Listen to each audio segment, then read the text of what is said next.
you for being here today. I want to thank the organisers, I want to thank the volunteers who have made this event possible, and I also have to give a special shout out, because otherwise I wouldn't make it out of here alive, to Audrey White and the Merseyside Pensioners Association.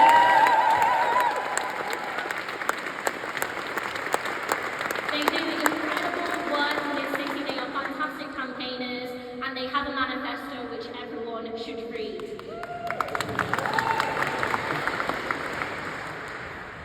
So I've been travelling across the country. I've been to Devon, Chingford, Sheffield, Leeds, Newcastle, but between you and me, I'm pretty sure Liverpool tonight's going to be my favourite. This city is very close to my heart. My great uncle came to the Albert Docks over 70 years ago from Kashmir, the reason I'm standing here today. And it's also the reason why I support the best team in the world. That's Liverpool.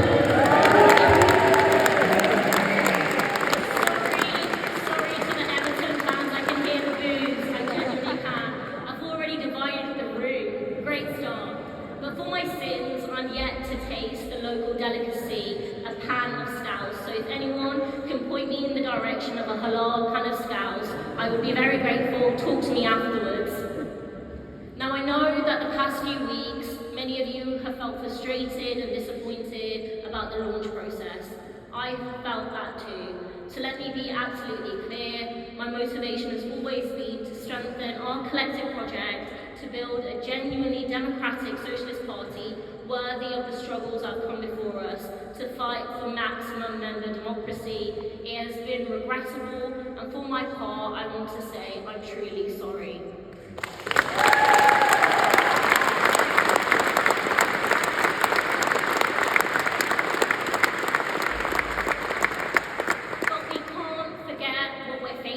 Fascism is growling at the door, and if an election was held today, Nigel Farage would be our Prime Minister. So the stakes are too high for failure to be an option, and both Jeremy and I are absolutely committed to making this project succeed, and we can't wait to see you here all over again in November for our conference.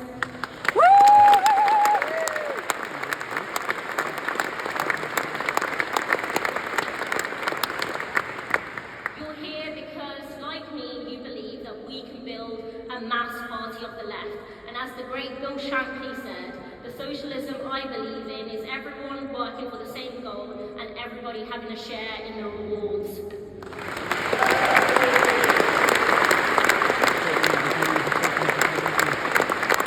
That is the spirit we must revive, not just on the football pitch, but in every workplace, in every community, and in every street.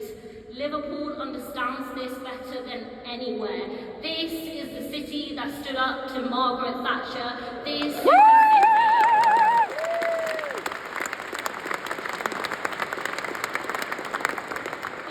the city that faced down fascists when they marched here. This is a city that knows solidarity isn't just a slogan, it is a way of life. When others turned their backs, Liverpool stood up for justice, and we will always remember the 97, and we thank the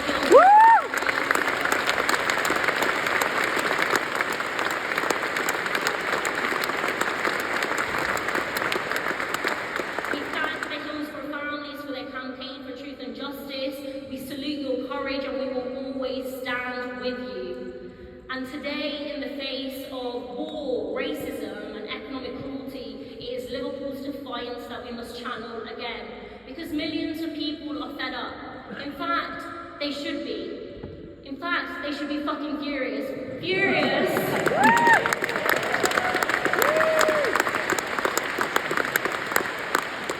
Furious with life getting harder and harder, with the cost of living soaring while wages stagnate.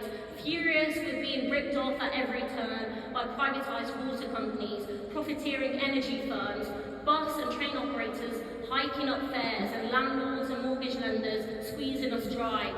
Furious of waiting weeks for a GP appointment and languishing months for a hospital waiting list. Furious of boarded up high streets, shuttered libraries and community centres, even public toilets locked up. Our shared spaces have been left to rot because councils simply can't afford to keep them alive. Furious of paying more and more while getting less and less, of being made to shoulder the burden of a crisis we did not cause, and furious of being told that there is no alternative to a system that simply doesn't work. Millions across the country are crying out for real change. When Jeremy was elected Labour leader, it gave us all hope. Hope that politics would be about honesty and decency again, about peace, solidarity and working class power. And that's why the establishment waged out an all-out war against the left and tried to drive us out of public life. Many have now lost faith that democracy can deliver for them. They see politicians of all stripes as self-serving frauds, more interested in freebies like Sabrina Carpenter tickets or getting dressed by their rich mates.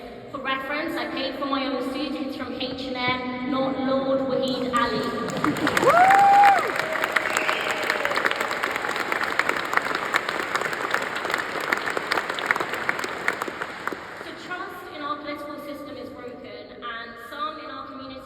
To the far right, not because they are all hardened fascists, but because there is a vacuum in our politics.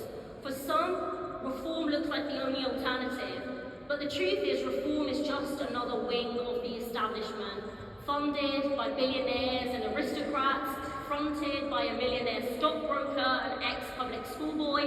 Nigel Farage peddles racism to distract us from its real agenda.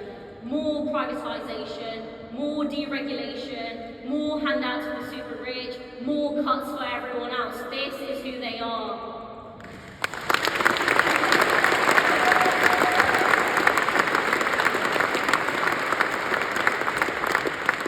And the ground for this was laid by decades of politics as usual, with neoliberalism, just different colour rosettes.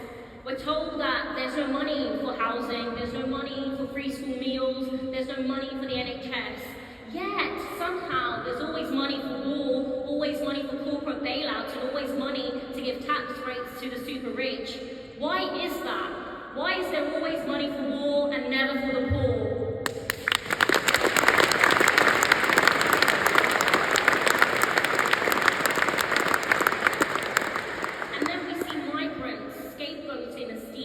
Scarce resources demonised by the media and political establishment, and the results are clear for everyone to see. The largest fascist mobilisation in Britain in recent memory. Racist attacks in our towns, and women and children attacked for the colour of their skin. This hasn't come out of nowhere. It has been emboldened by sections of the media and politicians who scapegoat migrants, Muslims and minorities every single day. Reform is their parliamentary and political vehicle, and Farage gives them their parliamentary face. But the politics behind it is the same poison that fuels the far right in our streets. And I spoke at the Tommy Robinson demonstration because we have a duty to fight back. Because if we don't,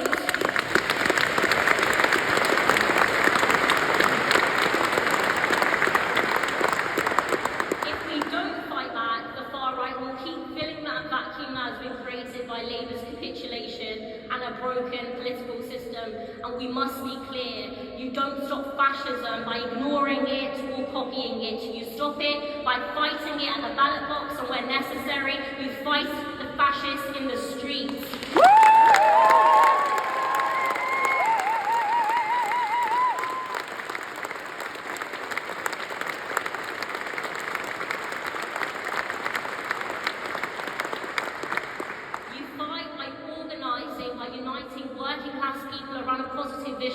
And by building a movement that is broad and rooted in solidarity.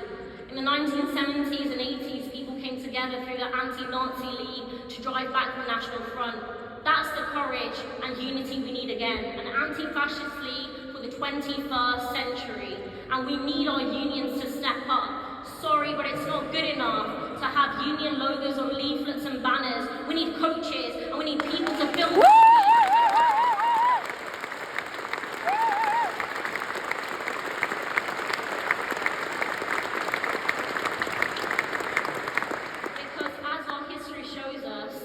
when we organise, we win. The far right thrive in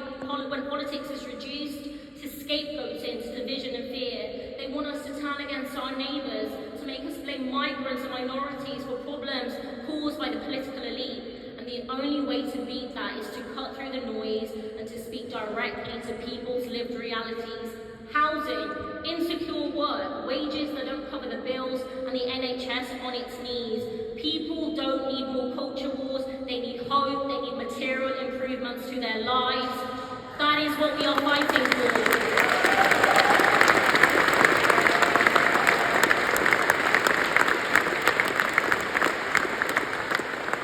We're not here for tweaks, we're not here for lowering a few bills here and there and the sprinkling of a wealth tax.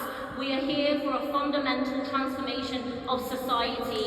The means of production controlled by workers.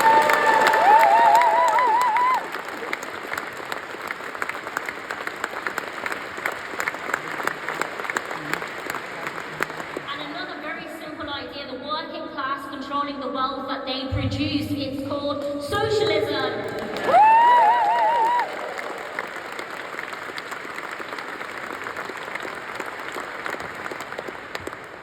And let's be clear, working class people aren't turned off by class politics. They live class politics every single day. They see class war when their bills go up, but energy companies report record profits.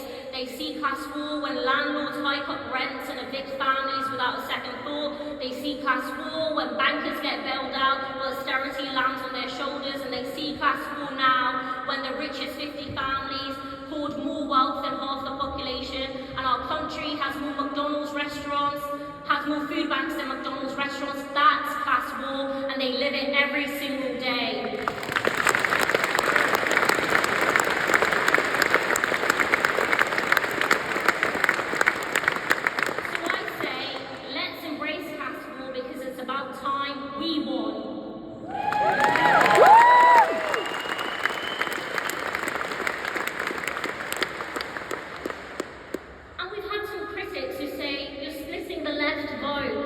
Maybe they haven't noticed that it was the Labour Party who split the left. It was the Labour Party who dragged the party so far to the right that it dances to the tune of Nigel Farage, that it has revived austerity, and it is directly enabling genocide in Gaza.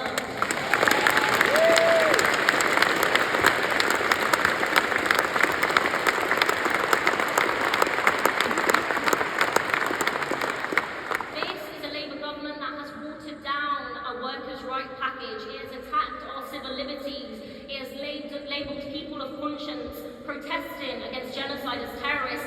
They are heroes. The real terrorists are the Israeli government and everyone else who's enabled this genocide.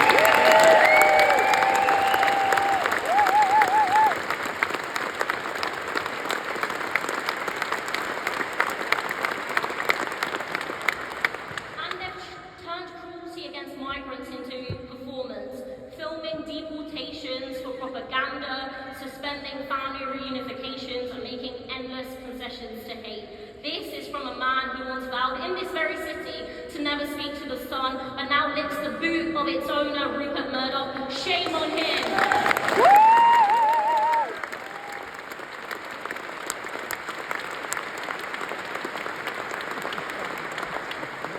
And I'll promise you what I've always promised. I will never speak to the sun. I wouldn't even use it as toilet paper.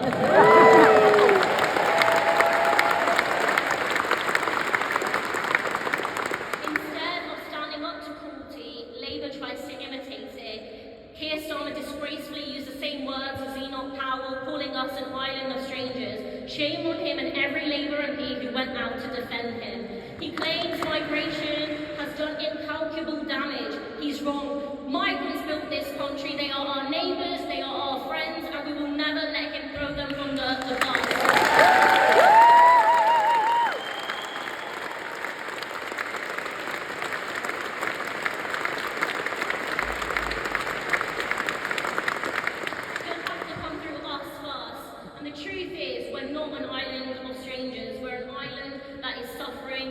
Suffering because of the likes of Sultana, the political class, and the super rich who are laughing at us.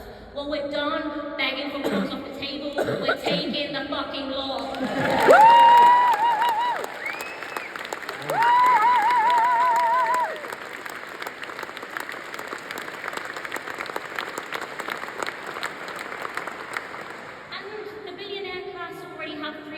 parties fighting for them. It's about time the rest of us had won.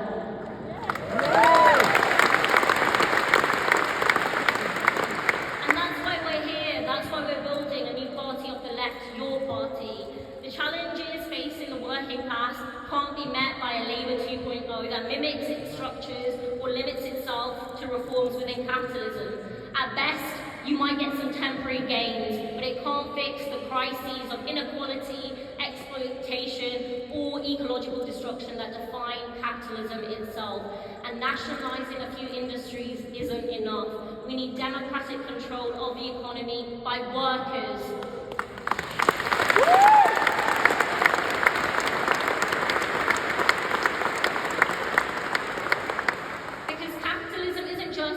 Bad bosses or greedy companies. It is a system geared and built for private profit, not social need. And as long as this system remains, it will continue to reproduce inequality and exploitation.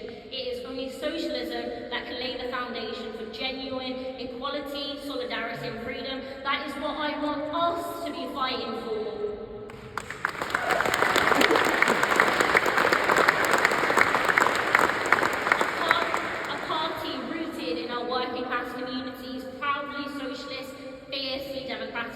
A party that builds power from below in our trade unions, in our tenants' unions, the climate movement and the fight for Palestinian liberation. And let me say clearly, from Liverpool to London, our movement will be proudly anti-Zionist. We will stand for a free Palestine, a secular state with equal rights for all.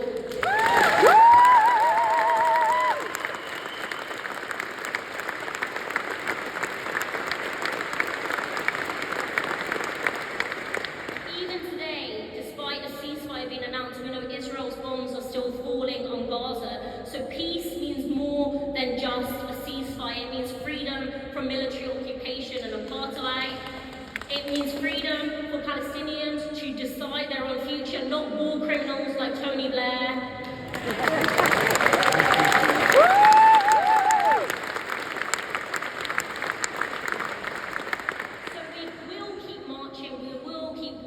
Divesting and speaking until Palestine is free and until every single person who enabled this genocide is held accountable for their crimes, because a day of reckoning will come for those who have enabled genocide.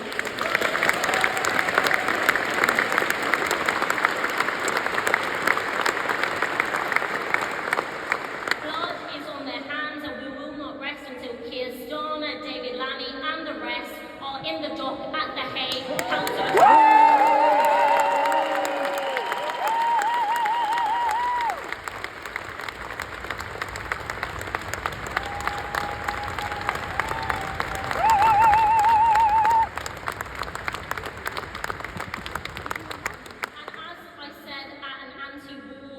Meeting in Paris at the weekend, and I will repeat it here. We cannot simply move on from what has happened. We must sever every diplomatic tie and relation with the apartheid, genocidal state of Israel. That means every ambassador expelled. That means every embassy shut down.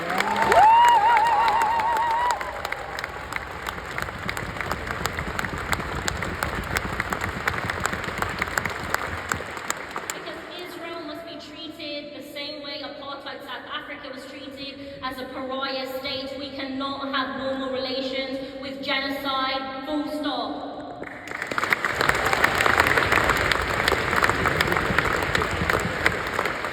And your party must be unashamedly anti-imperialist. We know that NATO isn't about peace or security. It is an imperialist war machine that profits from death and destruction. You cannot greenwash NATO and look at its record. Iraq, Afghanistan, Libya, endless wars that made the world less safe. That's why we must argue for the immediate withdrawal from NATO.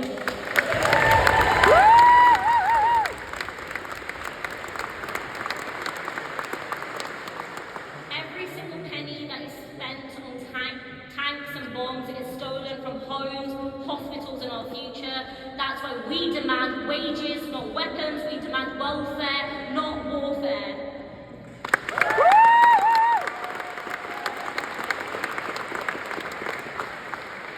And we will stand unconditionally with the oppressed, because because that's what socialism is. That means saying clearly trans rights are human rights.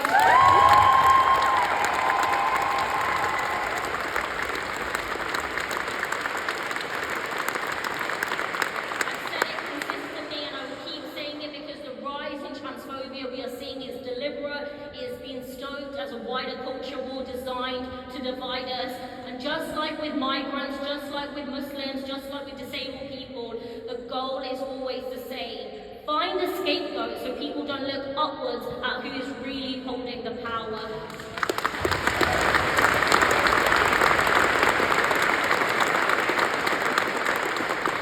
And so our movement with one voice has to say, we will not play that game. We stand with trans people, we stand with migrants, we stand with the most marginalised, because our power lies in our unity. We are the majority, and when we move as one, we are unstoppable.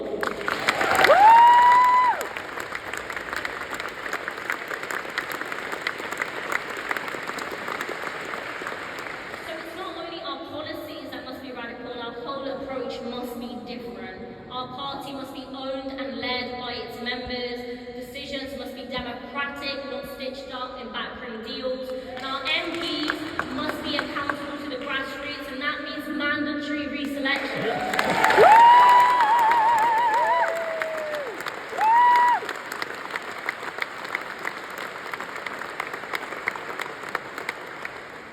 And when we speak in Parliament, it must be as the voice of the movement, not its substitute. And I will always fight for maximum member democracy, because it's your party, it belongs to you.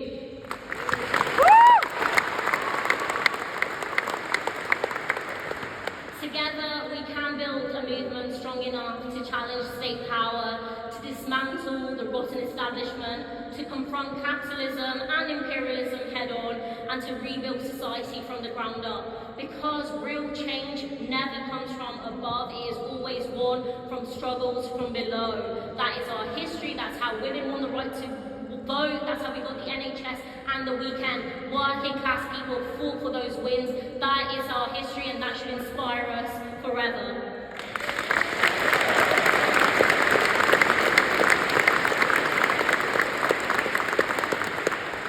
And there's so many reasons to have hope. Over 800,000 people expressed an interest in supporting your party, and those 800,000 people haven't gone away. They are cautiously watching us. And public opinion is also with us, against war, against genocide, for nationalisation, for workers' rights, and for properly funded services. These battles have already been won. What we need is a united movement to bring them together, because united we are strong, united we will win. But unity doesn't happen by accident. It is built with patience, with courage, and with vision. It requires us to believe that working class people can run society better than the billionaires, the profiteers, and the war criminals that are running it today.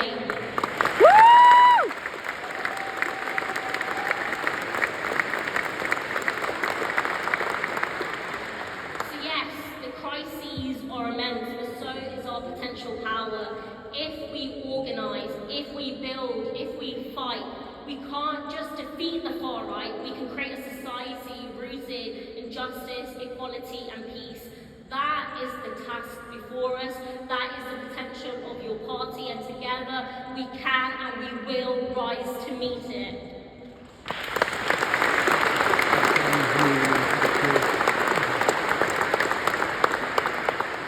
So comrades, turning up tonight can't be your only contribution to this fight. I call on everyone in this room and everyone watching at home, to the 800,000 people that registered interest. Join your party, get active in your community, help us build the power we need to fight back. We need you. And I will say this with all the conviction that I have, that if we fight, we will win, because the choice is clear. It is socialism or barbarism, and we choose socialism.